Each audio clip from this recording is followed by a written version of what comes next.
Miracle Spiritual Global gbọ̀nà àrà jáde níbi tá a ti ń ta ojúlówó spiritual materials bíi lọ́fíńdà, candle, anointing oil. Kò tán síbẹ̀ o. Bákan náà ni wọ́n tún ta sùtánà lóríṣiríṣi. Aṣọ pẹpẹ, àpótí ìdámẹ́wàá, bíbélì, ìwé orin, talking drum and setting drum. Ayayayayaya. Èyí tó wá jẹ́ pambambari ibẹ̀ ní ìtọ́jú àwọn àìsàn ara pẹ̀lú àwọn egbòogi ilẹ̀ tó gbálámúṣé. Ká tọ́jú oyún ìju, ìtọ̀ ṣúgà, ìfúnpá tó ga, ṣángun. Kódà ìtọ́jú rọpárọsẹ̀ ìrọ̀rùn ló bá dé lọ́dọ̀ Elbiraka. Kọ́kùnrin má lè ṣèṣe akọni Elbiraka kájú ẹ̀. Tètè tara ṣàṣà kí o lọ sí Elbiraka Spiritual Global tí ó wà ní Owólabí Ẹlẹ́tù Junction, Òkè Ẹlẹ́tù along Ìjẹ̀dẹ̀ Road, Ìkòròdú nípínlẹ̀ Èkó. Ẹ lè bá wọn sọ̀rọ̀ ní WhatsApp pẹ̀lú nọ́mbà yìí 08130992934 lẹ́ẹ̀kan sí 08130992934 tàbí kí ẹ pè wọ́n tààràtà sórí 07085322361 lẹ́ẹ̀kan sí 07085322361 Elbiraka Spiritual Global ọ̀tún lọ́jọ́ yọ.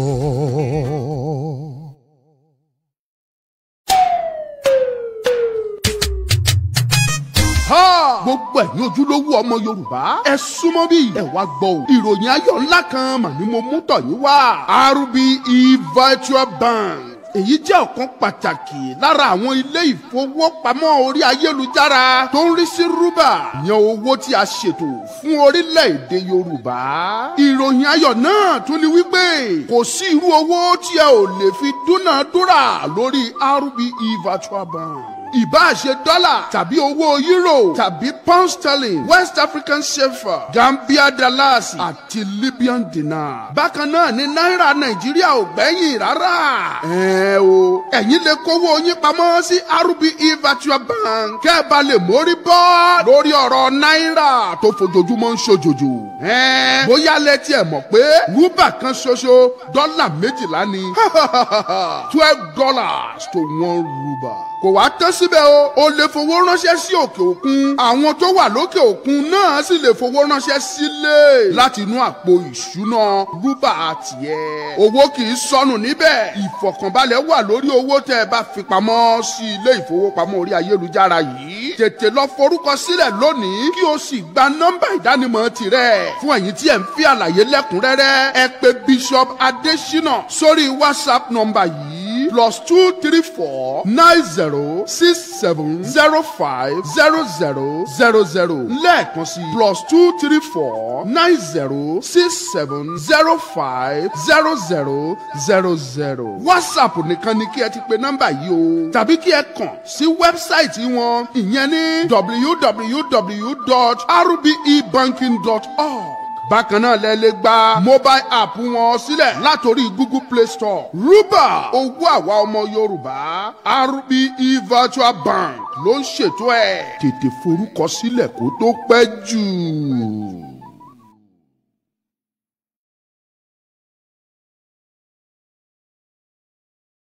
Oyè ọ̀rọ̀ mi ṣe ti gbọ́ o. Àsìndẹ̀mádé. Ìyàbọ̀ kò jọ tẹ́nikẹ́ni o. Àsìndẹ̀mádé.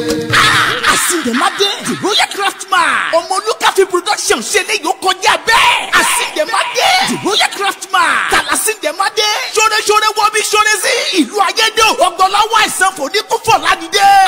Ẹ̀nà wò ló ọmọ bá fárígà. Ó lóun ò lè jọba láìsí adé ìṣẹ̀ǹbáyé o. Ibo gan ládé ìṣẹ̀ǹbáyé wọlé sí.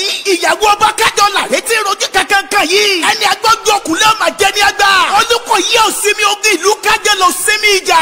Ogun ńlá bẹ́ sílẹ̀ ìlú gbọ́nọ́jọ ìjọ ìkúnlẹ̀ abiyamọ. Ọmọ olùkà ṣe ní yòókù jẹ́ fẹnuròyìn. Àsìndẹ̀mádé Royal Craftsman. Ọmọ olùkà ló produce ẹ̀. Ọláyínká òkè ló direct ẹ̀. Steering Rose Odika Agẹṣinjagun Ifá. Peter Fatomilọ́lá. Ọmọ jowó ọmọ níyì ọmọ olùkà fúnra ẹ̀. Ìdòwú Mustapha. Tèmítọ́pẹ́ bá délé. Ẹni ọlá àjẹmà. Ó ti jáde báyẹ̀ lọ́rọ̀ ṣẹ̀. Ó wà lórí ọmọ olùkà Great TV lórí YouTube channel. Sinimá wòtúwò l'Àsìndẹ̀mádé Royal Craftsman.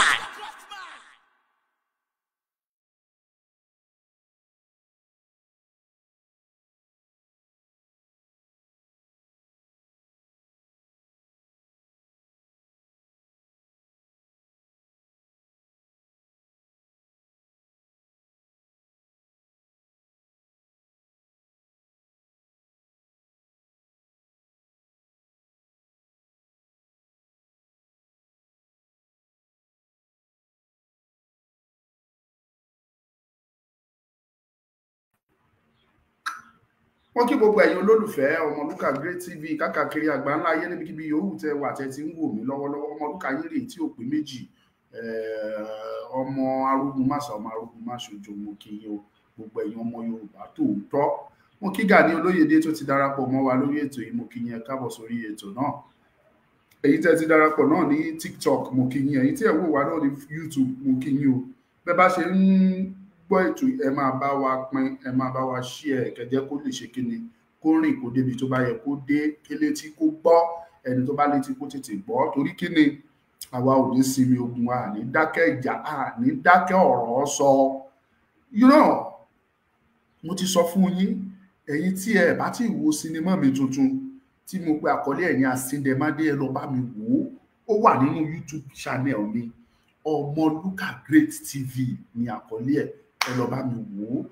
Bákan náà Elbiraka Spiritual Global gbogbo yín lẹ mọ̀ bó ṣe ń lọ, ẹ lọ sí ọ̀dọ̀ wọn kẹ́ lọ ra oògùn jẹ̀dí ẹ̀rọ pa ẹ̀yin tí diabetes ń yọ lẹ́nu, ẹ̀yin tẹ́ wojú Ọlọ́run lóríṣiríṣi ibikíbi òṣòro púpọ̀, ẹ lọ sí Elbiraka Spiritual, wọ́n máa bá yín ṣe kíni o, wọ́n máa bá yín mójútó pẹ̀lú ewé àtegbò ní o, wọ́n bá yín mójútó gbogbo ẹ̀. Bákan náà ni RBE Virtual Bank, àwọn ni wọ́n ń sọ̀rọ̀ nípa ètò owó Yorùbá tí a mọ̀ sí rúbà. Ẹ̀yin tẹ́ bá fẹ́ ṣòwò, tẹ́ fẹ́ dúnàdúrà ń bẹ, ẹ lọ dúnàdúrà, ẹ lọ ṣòwò ń bẹ. Bó ṣe jẹ́ nìyẹn. Ọmọlúkà lórúkọ mi lẹ́ẹ̀kan sí fún ẹ̀yin tí ẹ ń rí mi fúngbà àkọ́kọ́. Bẹ́ bá ṣe ń darapọ̀ mọ́ mi nínú TikTok, ẹ ti mọ̀ bó ṣe ń lọ. Ẹ máa power tap, ẹ máa bá mi like ẹ láti lè attract more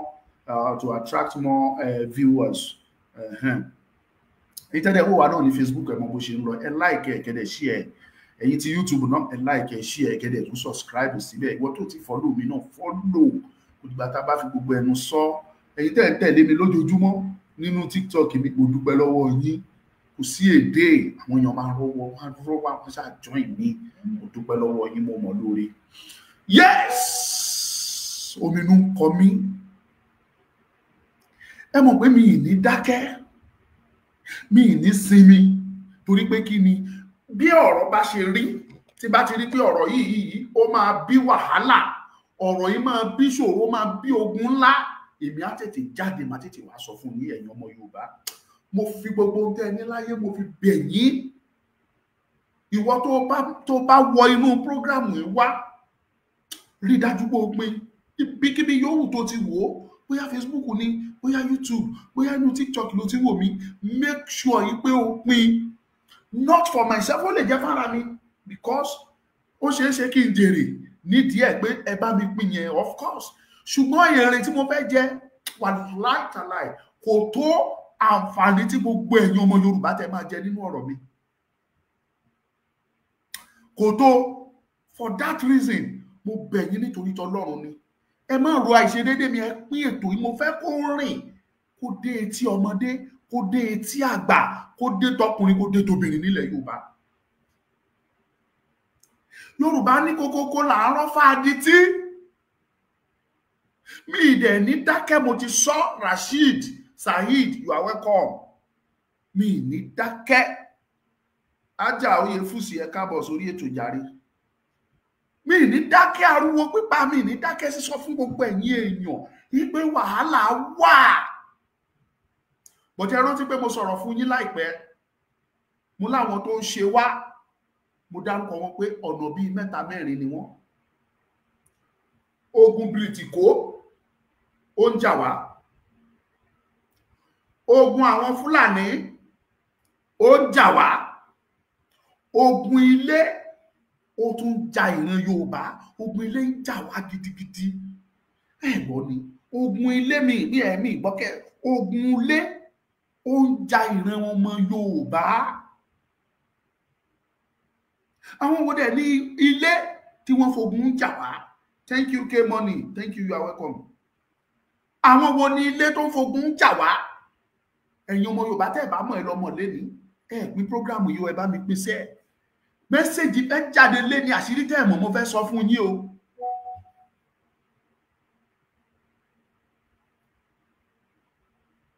Tá a bá sọ pé àwọn ogun ilé ń jà ìran ọmọ Yorùbá, we are talking of the political leaders or political elites, the religious leaders, the traditional leaders, àwọn tí wọ́n fogun jà wá, àwọn tí wọ́n jẹ́ ọ̀tá ilé fún ìran ọmọ Yorùbá nìyẹn.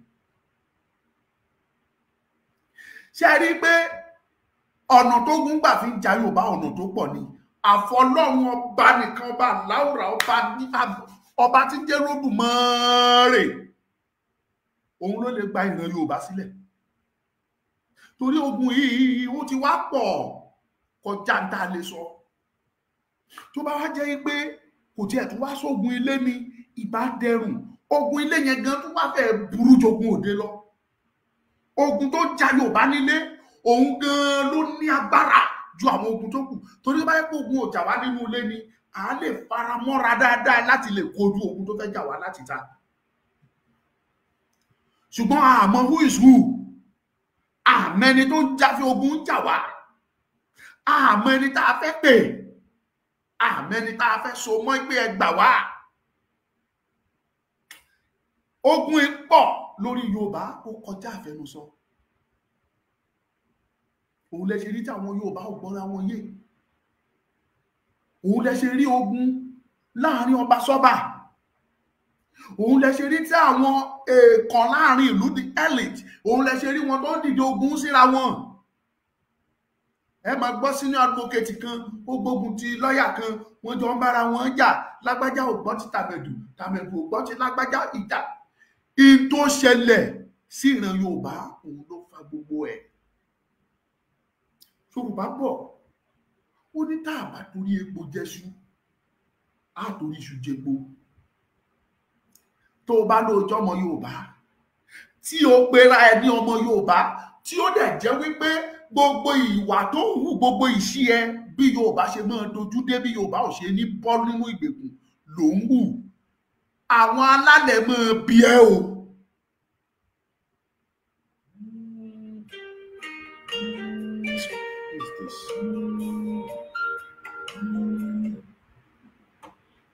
Hello.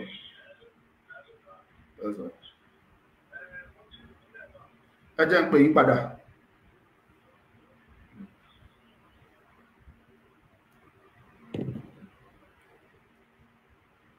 Tó gbéra ẹ ní ọmọ Yorùbá tó dẹ̀ ń ṣe kí ni tó jẹ́ pé ìwà ẹ, ìṣe ẹ, ìhùwàsí ẹ ó ń da gbogbo ìrìn àjò Yorùbá rú. Àwọn ohun tó nílẹ̀ máa bi ẹ́ léèrè. O lè rò pé ó kéré, kò sí kan tó kéré lórí ọ̀rọ̀ tó wà nílẹ̀ yìí. Títí nìyẹn ó kó bá ìrìn àjò yìí.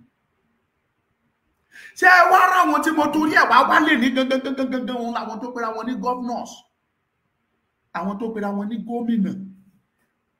Kì í tún wá ṣe gbogbo wọn. Information tó wà lọ́wọ́ jáde wípé gómìnà Ondo State àtèkó wọn làwọn fẹ́ fáwọn Fúlàní nílẹ̀ tó ti máa da ẹran tó ti máa jẹ. Ẹ rí pé gómìnà wa wọ̀nyí, ẹ rí pé wọn ò lọ́pọlọ, ẹ rí pé kò sọ́pọlọ lórí wọn. I am not scared and I'm not sorry of what I said. You are a public figure and I have the right to tell you whatever I think is wrong. Cherry, ẹni tó bá fẹ́ tẹ́kì ń gbàròyé, ènìyàn tẹ́ ègbàròjé. Ẹ̀yin tẹ́ bá mojú Lucky Ayédatiwa, ẹ pé kẹ́ sọ fún pé kò sórí ọ̀fẹ́ fún láti sọra ẹ̀ di ọ̀tá ọmọ Yorùbá. Ẹnìkan sẹ́ndì fídíò sí mi lánàá. Wọ́n ní Fúlàní pa ẹni àwọn kan nínú oko ní Àkókó, I think from my hometown, ìlú mi. Wọ́n ní Fúlàní pààyàn, wọ́n pa ẹnìkan sínú oko, bóyá ẹnìkan àbí méjì. Ọ̀tẹ́nìkan ni mo rí, wọ́n ní méjì náà pa. Fídíò yẹn èèyàn kan ni mo rí, obìnrin àgbàlagbà wọn tó lọ ní oko, wọ́n pa sóko ní àná yìí ni o, àná yìí. Ẹ̀yin fúnra yín mọ̀ mi ò lè show fídíò yẹn fún yín because YouTube tàbí Facebook wọ́n lè fún mi ní sanction, so I can't show it. Ẹ̀yin tẹ́ ń wò mí TikTok, kí ló ń ṣẹlẹ̀? Ẹ bá mi like program, ẹ bá mi tẹ̀, ẹ bá WhatsApp. Kẹ́yìn tẹ́ ń wò mí nínú Facebook, YouTube, ẹ bá mi share, Ọlọ́run á pọ́n yín lé, ojú ò ní tì yín. Fúlàní ń àtáàkì lójoojúmọ́, Fúlàní ń pààyàn. Ẹ jọ̀ọ́ ẹ̀yin ọmọ Yorùbá tẹ́ ń wò mí, nítorí t'Ọlọ́run, kí làwọn olóṣèlú wá rí lára àwọn nọ́ọ̀tì? Kí náà rí lára àwọn Sátánì Sókótó? Kí náà rí lára àwọn aráabí yìí tó fi jẹ́ pé tán bá ti ń wá nǹkan ọ̀dọ̀ wọn ni wọ́n máa ń sá lọ? Ẹ jọ̀ọ́ ẹ torí Ọlọ́run, irú agbára wo ni àwọn pípù yìí ní gan-an tó fi jẹ́ pé tọmọ Yorùbá bá nílò ipò ọ̀dọ̀ wọn ló ń sá lọ? Ó dá àgbà táwọn wọn sọ yìí pé bọ́ńtò òru báwọn ló ní Nàìjíríà báyìí, kí náà wá fi parọ́? Ẹ jọ̀ọ́ kí náà fi parọ́?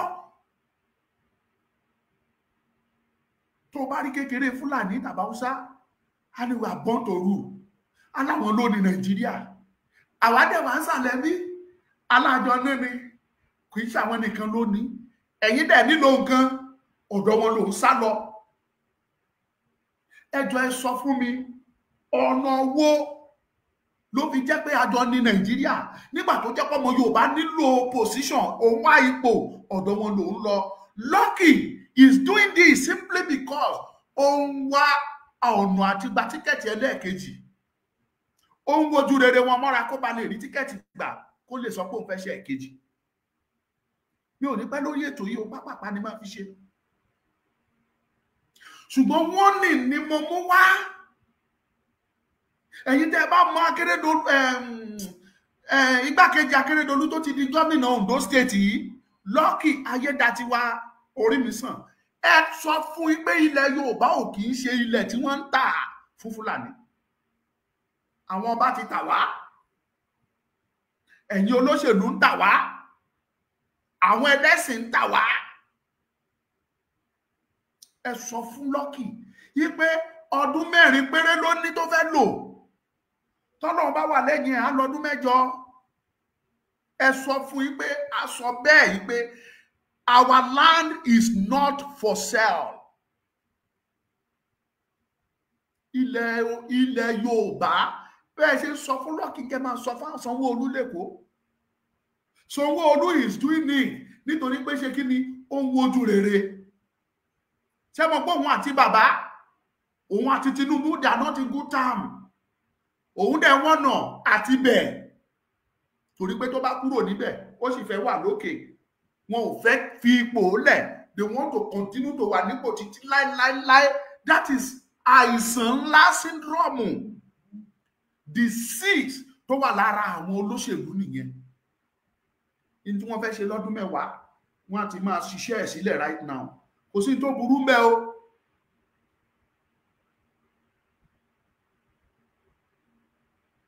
Imagine. Now ẹ̀yin èèyàn mi wá o, ẹ jẹ́ kí n sọ òótọ́ ọ̀rọ̀. Ní gbogbo state tó wà Nàìjíríà pátá, Ondo state ló lọ sẹ́yìn jù. Ondo state ni ò develop tó ní gbogbo state tó wà Nàìjíríà. Ondo state. Kí dẹ̀ nìdí?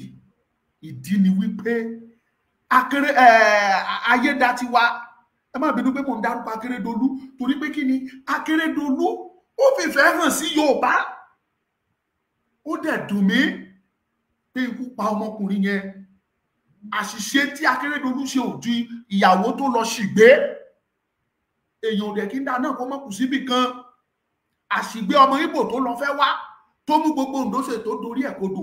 Ondo State tí Betty Anyanwu tó lóun ìyàwó Akérédolú tó dorí ẹ̀ kodò. Òun ni a ṣì wà nínú ẹ̀ títí dọ̀la àti ìbọn nínú ẹ̀. Lucky ò tiẹ̀ mọ̀ tó lè ṣe lórí ẹ̀ láti gbé Ondo State padà sí bó ṣe yẹ kó rí. Ẹ gé program kẹ gbé fún kẹ sọ pé mo èèyàn báyìí sọ bẹ́ẹ̀. That Lucky Ayédatiwa does not understand what is government. Lucky Ayédatiwa is like he doesn't have a plan to govern the state. He's just lucky. Gẹ́gẹ́ bí ọ̀rọ̀ òun ló lucky but Ondo State is unlucky. Ondo State lucky rárá. Orí mi sàn Ayédatiwa ló lucky. Because iṣẹ́ ìwà ẹ̀ kò show wípé ó ní any plan láti wá jẹ governor, which is fact. Ẹni tó bá ní lọ́kàn pé mo fẹ́ ṣe governor, a ti ní manifesto, a ti ní àwọn àkọọ́lẹ̀ pé tí n bá jẹ governor àwọn nǹkan tí mo fẹ́ ṣe rèé. Tí n bá di governor àwọn ìgbésẹ̀ tí máa gbé rèé. But look at Ondo State. Ó gbẹ́nu mi láti sọ pé láti ayé Mímíkò láti fìlì gọ́ọ̀mẹ̀ntì last. Gbogbo yín lẹ́dẹ̀ mọ̀ pé ìtọ́pẹ̀ ní gọ́ọ̀mẹ̀ntì tá à ń sọ nípa ẹ̀ yìí tí wọ́n bá ti lè sọ ọdún mẹ́rin àkọ́kọ́ wọ́n á wọ́ ojú yín mọ́ra wọ́n gbé yín mọ́ra. Ọdún mẹ́rin Mímíkò ẹlẹ́ẹ̀kejì irọ́ ni Mímíkò ṣe fún gbogbo wa pátá kò ṣe anything. Mímíkò fi ìyà tó tó ìyà ó fi jọmọ anybody. Ó jẹ àwọn workers ní sálárì ọdún kan gbáko. Sálárì odindi oṣù mẹ́wàá close to a year. Mímíkò jẹ wọ́n ní kì í dẹ̀ ṣe pé kò sówó nílẹ̀ intentionally ó kàn fìyà jẹ wọ́n. Akérédolú ló dé tó bẹ̀rẹ̀ sí ní san gbèsè yẹn títí ọjọ́ tá san lóṣù kan tó san oṣù méjì tó ṣàfìrí owó yẹn tó fi di pórí san tán. Nígbà t'Akérédolú débẹ̀ ọdún mẹ́rin àkọ́kọ́ tóun náà lòun náà gbìyànjú tó tiraka. Akérédolú dẹ̀ is a man of policy kò rọ́yàn in tó bá fẹ́ ṣe ló máa sọ á sọ fún pé tóun fẹ́ ṣe rèé tí ò bá dẹ̀ ní ṣe á sọ pé òun ò ní ṣe gbogbo yín lẹ mọ́. Akérédolú kò lè nobody can proud pé this is what Akérédolú did lọ́dún mẹ́rin àkọ́kọ́ tó lò. Ìgbà t'Akérédolú máa contest ẹlẹ́ẹ̀kejì Akérédolú kàn ṣe swearing mẹ́ kò wá ṣèjọba fọ́jọ́ kan. Babájídé ọmọ ẹ̀ tó tún jọmọ Ìgbò. Babájídé ọmọ ẹ̀ àtìyàwó ẹ̀ Anyanwu àwọn ni wọ́n ń gba location Ondo State, àwọn ni wọ́n ń pín, àwọn ni wọ́n fi ń dá àrà tó wù wọ́n lọ́dún mẹ́rin ẹlẹ́ẹ̀kejì Akérédolú. Ẹ wá rí pé Ondo State wá jẹ ìyà ọdún 4 ẹlẹ́ẹ̀kejì Mímíkò, inú ìyà l'Ondo State wà, no single development. Ọdún 4 àkọ́kọ́ t'Akérédolú ṣe kò sí development kankan, ìyà.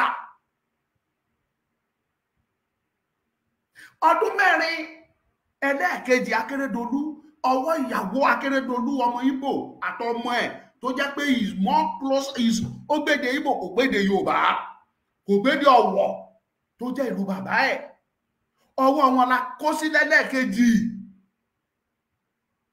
Ọdún 3 tó fi di pé wọ́n announce Akérédolú pókú. Ìyà jẹ Ondo State for complete odindi ọdún bíi 13, no development, kò sí ìlọsíwájú, kò sí anything. Lucky nígbà tí Akérédolú kú wọ́n declare as the governor, ó sì padà wá lódindi ọdún kan yẹn eré pé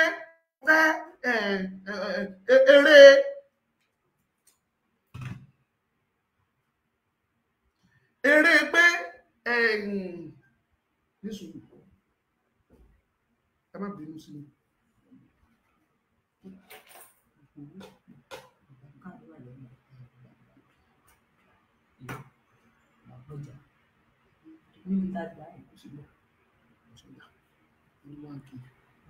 Sáré odò kò ní bàárí anyway, ẹ má bínú. Ọdún 3 tó jẹ́ second term Akérédolú, ìyàwó Mímíkò, ìyàwó Akérédolú àtọmọ àwọn ni wọ́n lò jọba tí wọ́n ń sọ Ondo State bó ṣe wù wọ́n báṣubàṣu, kò sẹ́ni tó challenge wọn, kò sẹ́ni tó kú èrì wọn. tó anẹ́sẹ̀ jẹ́ pé gbogbo project tó yẹ kó wáyé wọ́n á kó fáìlì yẹn ọmọ ẹ̀ àkódá ni wọ́n kó lọ Ìbàdàn àti ìyá àtọmọ wọ́n fi wá ń dára tó wù wọ́n. Ẹ̀rí Ọlọ́run nìkan ló lè gba ìran Yorùbá. Now wọ́n declare Lucky ọdún kan yẹn tí Lucky fi declare tó kù ọdún kan tó kù Akérédolú parí ìjọba ẹ̀ tí wọ́n fi declare Lucky gẹ́gẹ́ bí governor of Ondo State. Kò sí kankan tí governor tí Lucky Orímisàn Ayédàtiwa kò sí kankan tó ṣe. Àwọn èèyàn ní nítorí pé ó sáré kó fẹ́ ṣe governor ni ó ń sá sọ́tún ó ń sá sósì ó fẹ́ ṣe governor. Ọdún kan yẹn eré kó lè rí tíkẹ́ẹ̀tì gbà, eré kó lè rí governor ṣe, òun ni Lucky ń sá. Kò lè point nǹkan ẹyọ kan báyìí pé this is what I did. Wọ́n dìbò tán, wọ́n ṣe swearing fún, wọ́n ti ṣe swearing fún báyìí ó tún ti múra àti pé ọdún kan o, ṣé kò ti lé lọ́dún kan ni mo ló múra àti pọ́dún kan. Ok, kò ìpọ́dún kan, oṣù yìí ni oṣù February ni wọ́n ṣe swearing yẹn tí mi bá ṣe mistake.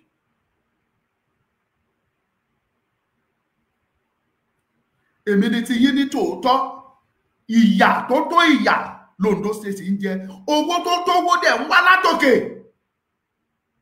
kò sí ọ̀nà, kò sí anything. Kẹ́ ẹ máa wo ohun tí àwọn olóṣèlú yìí tó fojú wa ń rí ọ̀pọ̀ gbogbo ẹ̀.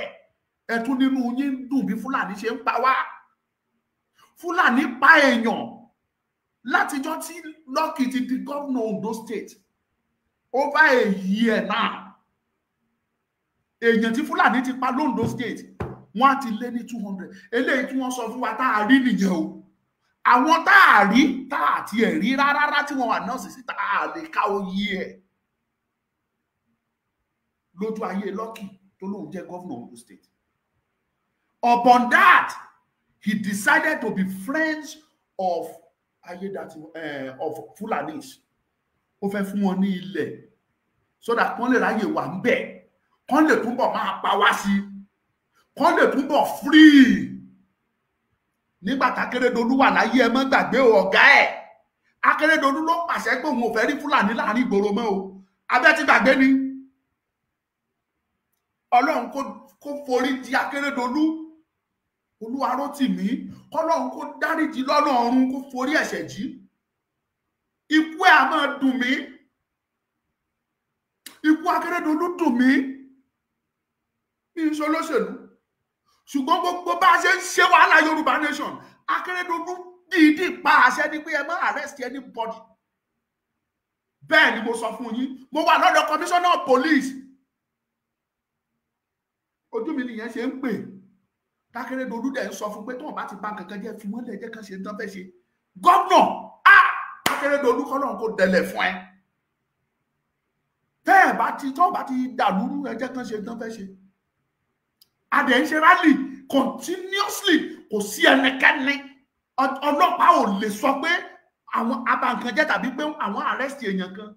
Akérédolú ní power láti ṣe, he has the power to do that. Láti sọ pé anybody tó bá jáde tó pariwo Yorùbá nation, ó yá commissioner ẹ give order kan máa arrest wọn, he can do it. But Akérédolú free wa o. Mega rally tá a ṣe dé olóyè Sunday Igboho wá, àwọn ọmọ wa tún kọlu ọlọ́pàá, wọ́n tún lu ọlọ́pàá, síbẹ̀síbẹ̀ ṣe náà tún sọ pé káwa gan mọ̀ bínú.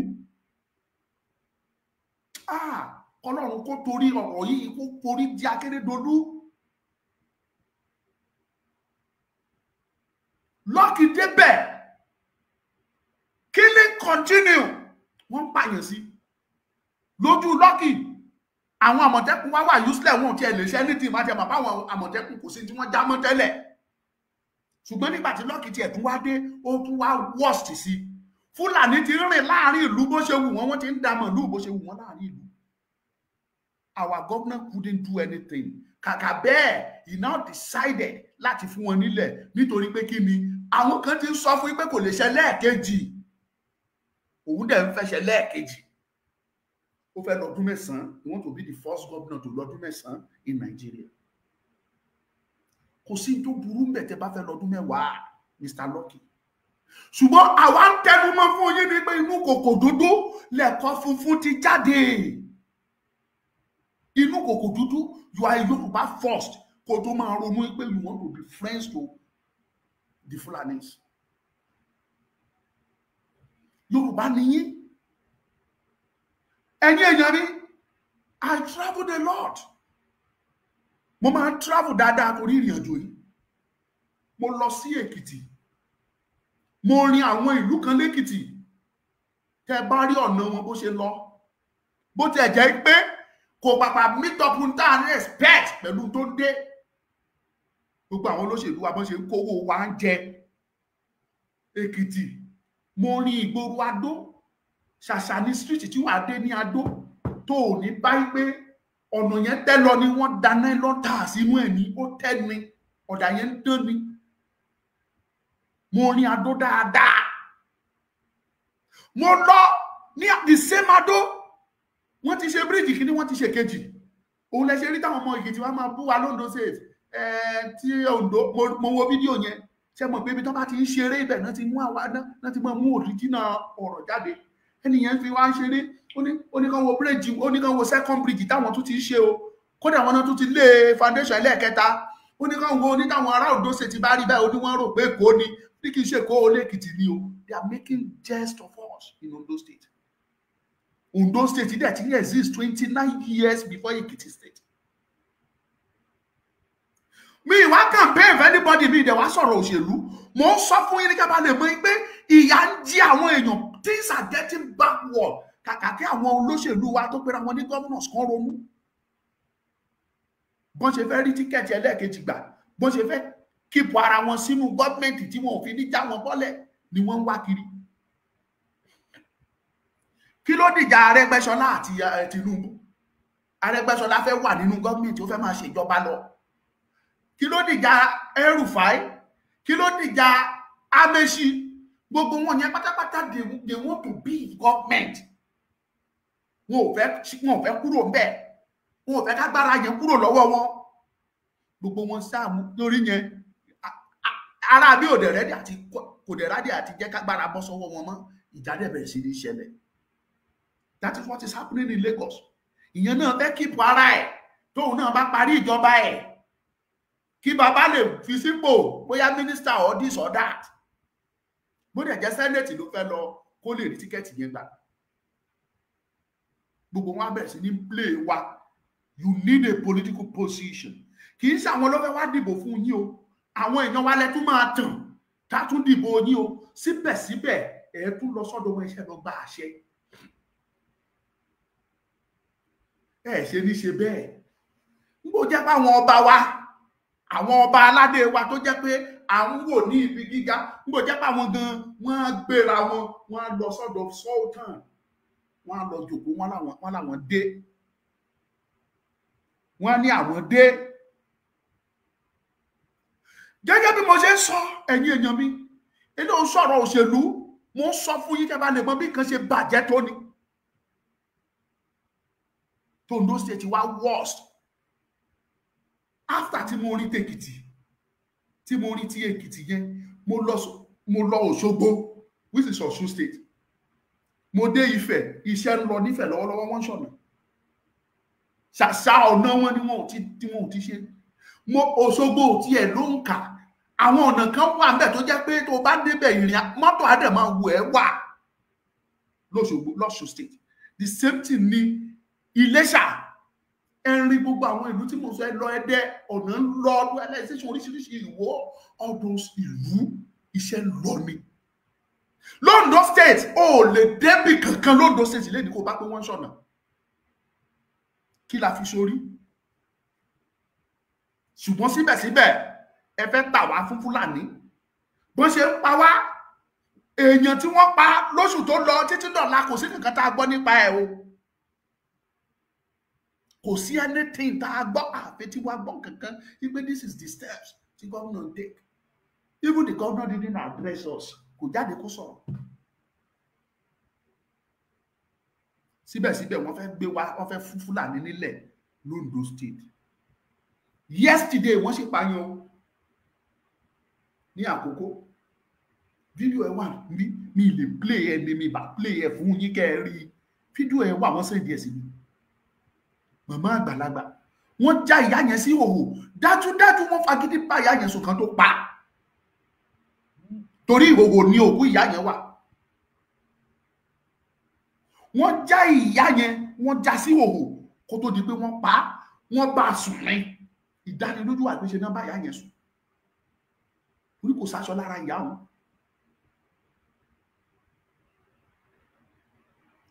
síbẹ̀síbẹ̀ a fẹ́ fún wọn nílẹ̀ ẹ jọ̀ọ́ in the topography or the geographical map of Nigeria àwọn tá à ń sọ yìí wọ́n nílẹ̀ jù wá lọ wọ́n nílẹ̀ jù wá lọ ẹ jọ̀ọ́ kí la wá ṣe tó fi jẹ́ pé tiwa yẹn gangan ló wù wọ́n àwọn ọmọ wa dẹ̀ ya ọmọ àlè wọ́n ya olórí ibú tó anẹ́sẹ̀ tó jẹ́ pé inú wọn tó ń dùn wọ́n fẹ́ fún àwọn Fúlàní wọ́n fẹ́ fún wọn nílẹ̀. Now I want to say this Mr. Governor ẹ gébí tí mo ti sọ̀rọ̀ ẹ kékeré sẹ́ndì ẹ̀ sí Ayédàtiwa I am not against your government because I am not a politician I'm a civil servant. Bó bá dẹ̀ wù ẹ́ ẹ gbéwé lọ́kẹ́ ẹni kan stop mi lẹ́nu iṣẹ́ kò sí wàhálà kò dẹ̀rù bà mí kò ṣàyàjá mi I go eat mo máa ń sọ gbogbo ìgbà mi ń tijú iṣẹ́ mo lè bọ́ sójú títì kí máa ta oyin mo lè bọ́ sójú títì kí máa tó oúnjẹ máa ṣe máa tà á mo mú oúnjẹ ṣe dáadáa ebi ò ní pa mí but what I'm saying is this Governor Ayédàtiwa tí ẹ bá gbìyànjú ẹ tẹ́ ẹ bá stop èmi kìíní máa mobilize àwọn èèyàn jáde o ẹ̀rù máa bà yín o and àwa tẹ́ ẹ máa pa a máa pọ̀ gidi o tẹ́ ẹ bá gbìyànjú ẹ tẹ́ ẹ bá try ẹ àwa tẹ́ ẹ máa pa a pọ̀ gan-an.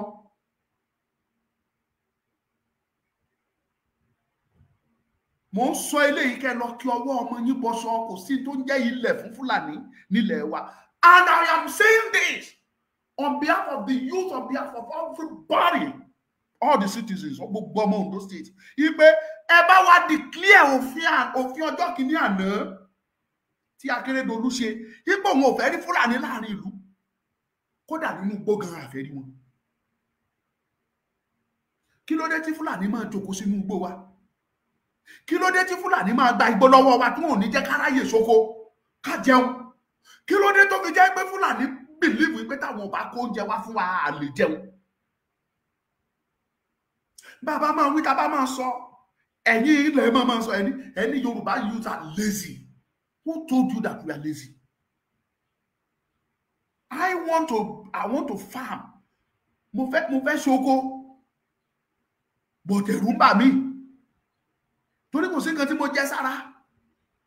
Kí má lọ ṣoko mi. Mo dẹ̀ máa lọ yáwó ni torí kò síbi tí mo ti fẹ́ yáwó. Tí mo ti fẹ́ rí owó tí màá fi ṣe.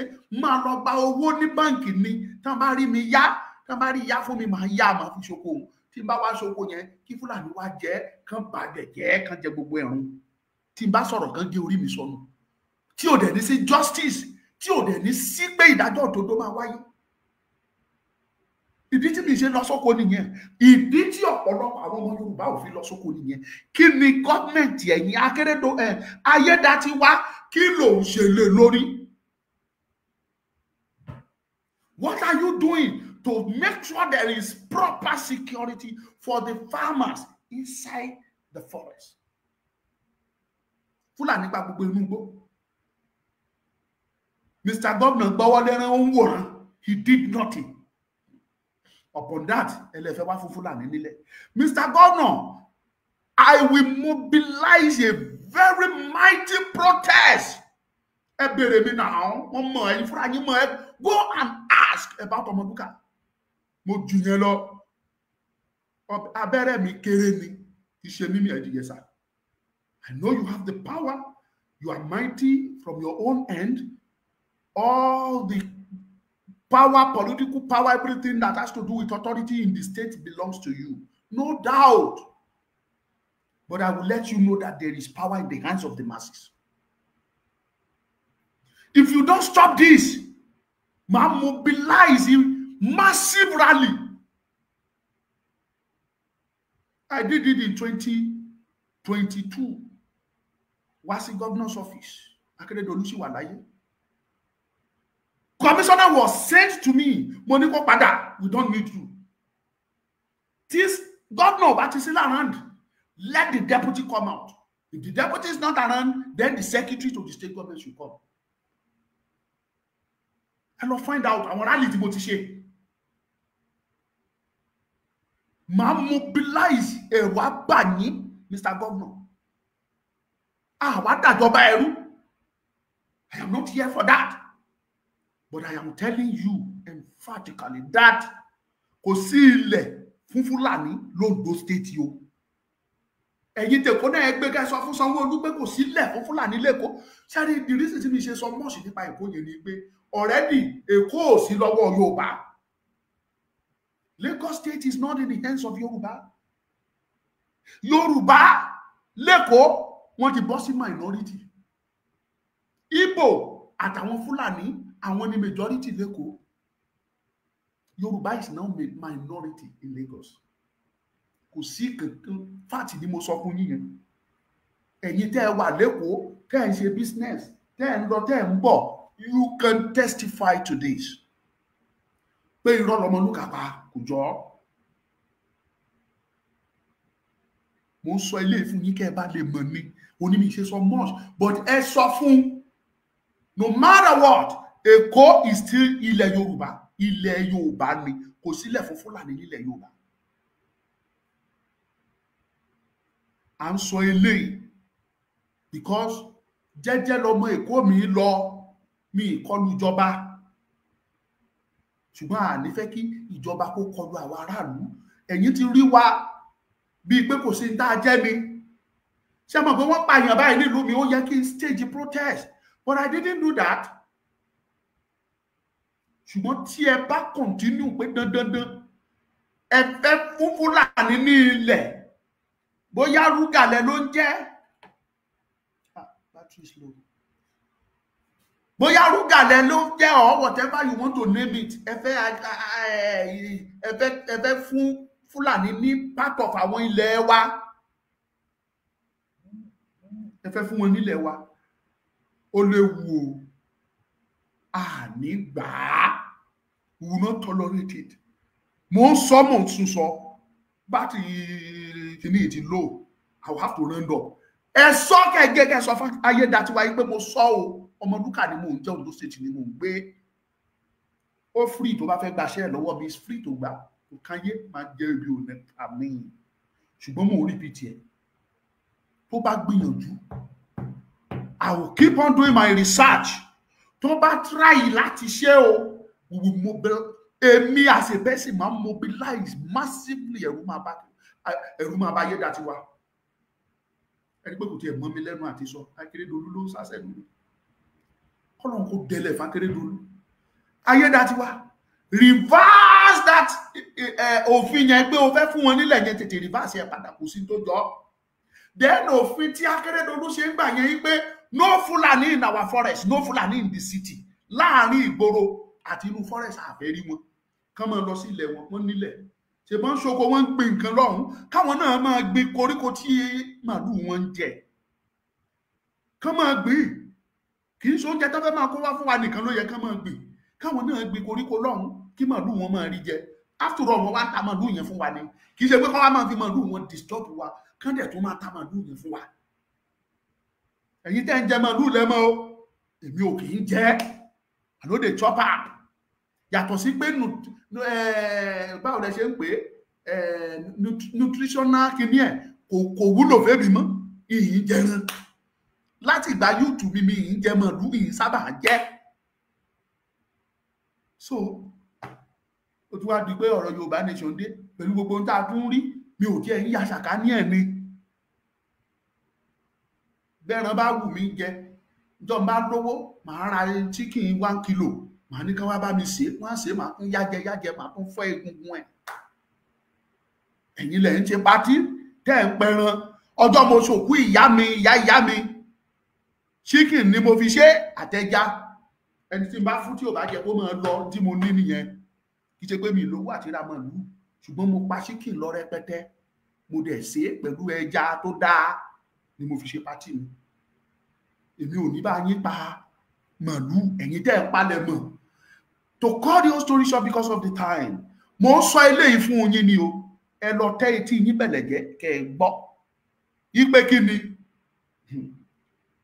massive rally tó máa dẹ́rù bà yín ó ń bọ̀ ẹ sọ fákéré Ayédatiwa bẹ́ẹ̀ o pé bọ̀bọ̀ tó ń pè lọ́mọlúkà yẹn ló sọ bẹ́ẹ̀ kò ní ju bẹ́ẹ̀ lọ́mọlúkà ni mò ń jẹ́ ẹ pín program yìí kẹ́ bá mi ṣí ẹ mi ìbá ṣe analyze àwọn kankan fún yín but time ò sí mọ́ then lágbára Ọlọ́run ọjọ́ Friday mò ń gbé specialist kan bọ̀ tó jẹ́ PhD holder in agric ẹ̀yin tẹ́ ẹ fẹ́ ṣe tó ní ṣe pẹ̀lú iṣẹ́ ọ̀gbìn bóyá ẹ fẹ́ gbin nǹkan ni tàbí ẹ fẹ́ sin ẹran poultry farming livestock farming plantation ó ń bọ̀ so ẹ wá join mi lọ́jọ́ Friday ẹ máa ráyè àti béèrè ìbéèrè lọ́wọ́ ẹ̀ anything tó bá ní ṣe pẹ̀lú pé ẹ fẹ́ ṣoko ẹ fẹ́ gbin nǹkan ó wà wọ́n ń bọ̀ lọ́jọ́ Friday lágbára Ọlọ́run ẹ má gbàgbé Friday same time aago 4 la máa bẹ̀rẹ̀ ẹ ṣé thank you ẹ pín program yìí o ẹ bá wa pín o ẹ jẹ́ kó lọ ẹ jẹ́ kó lọ ẹ jẹ́ kó lọ.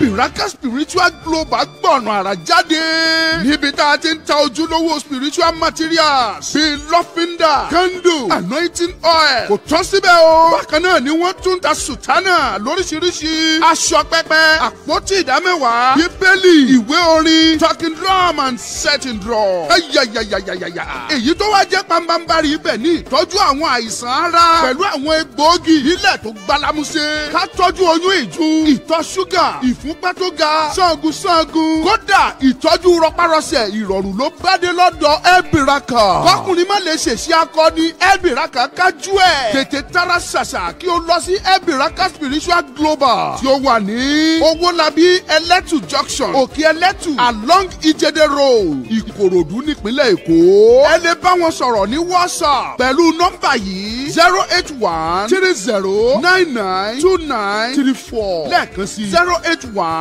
070-9929-34 tàbí kí ẹ pè wọ́n tààràtà sórí 070-8532-2361 lẹ́ẹ̀kan sí 070-8532-2361 Elberaka Spiritual Global ọ̀tún lọ́jọ́ yọ. Oyọ ọ̀rọ̀ mi ṣe ti gbọ́ o. Àsìndẹ̀máde. Eré ìyàbọ̀ kò jọ tẹ́nikẹ́ni o. Àsìndẹ̀máde. Àsìndẹ̀máde. The Royal Craftsman. Ọmọlúkà fi production ṣe lè yóò kọjá bẹ́ẹ̀. Àsìndẹ̀máde. The Royal Craftsman. Tàlàsìndẹ̀máde. Ṣoore wọbi ṣoore sí. Ìlú ayédè ọgbọ̀nláwọ̀ àìsàn kò ní kú fọ̀ ládìde. Èèmọ̀ wò ló ọmọ bá fárígá. Ó lóun ò lè jọba láìsí adé ìṣẹ̀ǹbáyé o. Ibo gan ládé ìṣẹ̀ǹbáyé wọlé sí. Ìyàwó ọba kájọ làrètí rojú kankan yìí. Ẹni agbọ́jú ọkùnrin ọmọ jẹ́ ní àgbà. Olùkọ́ yìí ò sinmi ogun ìlú kájẹ ló sinmi ìjà. Ogun ńlá bẹ́ sílẹ̀ ìlú gbóná jọ ìkúnlẹ̀ abiyamọ. Ọmọlúkà ṣe ní yóò kọjá fẹnuròyìn. Àsìndẹ̀máde Royal Craftsman. Ọmọlúkà ló produce ẹ̀. Ọláyínká Òkè ló direct ẹ̀. Steering Rose Odika Agẹṣigbẹ́gbọ̀ Ifá. Peter Fatomilola. Ọmọjọwọ́ ọmọ nìyí Ọmọlúkà fúnra ẹ̀. Ìdòwú Mustapha. Tèmítọ́pẹ́ Bámidélé. Ẹni ọlá